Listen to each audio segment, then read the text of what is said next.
4 õnge. Siin on 1 õng. Mitte ühtegi meest ei ole. Niimoodi võitakse praegu kohti kinni siin. Prismast sain mingit siukest imelikku sööta. Vaatan kell nii vara hommikul, et kõik poed on kinni. Vaatame, kas saab eilsed kalad kätte tagasi.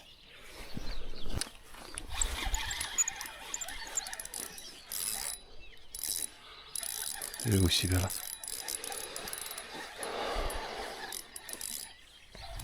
Siia pole ikka kedagi tulnud. Lihtsalt kohti kinni hoida.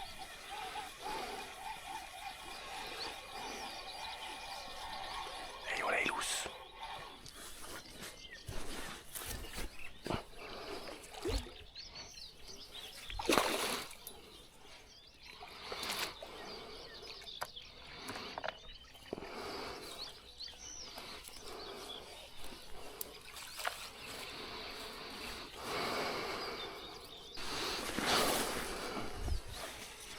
Siia läks siis topeltsõlm peale, see enam lahti ei käi.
2 latikat tahab keegi või? Mina ei taha. Ei taha või? Mina ei taha. Aga sa lähed ära või? Ma olen ära, jah. Kuule, aga ma tulen siia. Või on sul koht mõned mehed või? Ei, need on mingid, ma ei tea, kes need on. Kurat, muidu mehed hoiavad mulle, aga nad ei taha veel ära minna tund aega. Aga ma viskan sisse siia. Ei, mina ei taha. Ei taha, jah? Ma siin paar päeva tagasi käisin, suitsetasin. Naabri naist kästi hoida heast, et ainuke, kes mul kala sööb veel. Kurat, aga tead, ma viskan siis siia. No viska. Nendel meestel on ka vist kala seal. Aga keegi magab sul siin vist. Ei, vaata, ma tulin, siin oli 100 õnge ja kõik mehed magasid, ma võtsin lihtsalt tuimalt ühe koha ära. Jah. Praegu, nii kaua, kui nad seal kopendavad. Selline vaikne video siis, et ümberringi hästi palju võõrad inimesi, siis ei tahtnud väga jutustada seal, et eile võttis kuidagi paremini, võib-olla mul oli siis Raptor Feeder turbosööt ja mingit jääki eelmistest kordadest, et umbes kilo 300 grammi kasutasin eile sööt ära. Täna siis Prisma eri Salmo, ma ei tea, mis iganes sööt see oli. Tuli ka, aga 7 oli Zumbast siis ja 2 või 3 vist või viskasin koha tagasi. Et ta võtab praegu hästi üldiselt. Tuleb selle põhjaõngega ka väga hästi. Söödaga tuleb siiski natuke paremini. Et suitsuahjul on 5 resti, 5 kala võtsin. Arvatavasti oleks eile samasuguse teema teinud, et oleks tahtnud lihtsalt valida, millised sealt välja võtta. Aga läks nii nagu läks.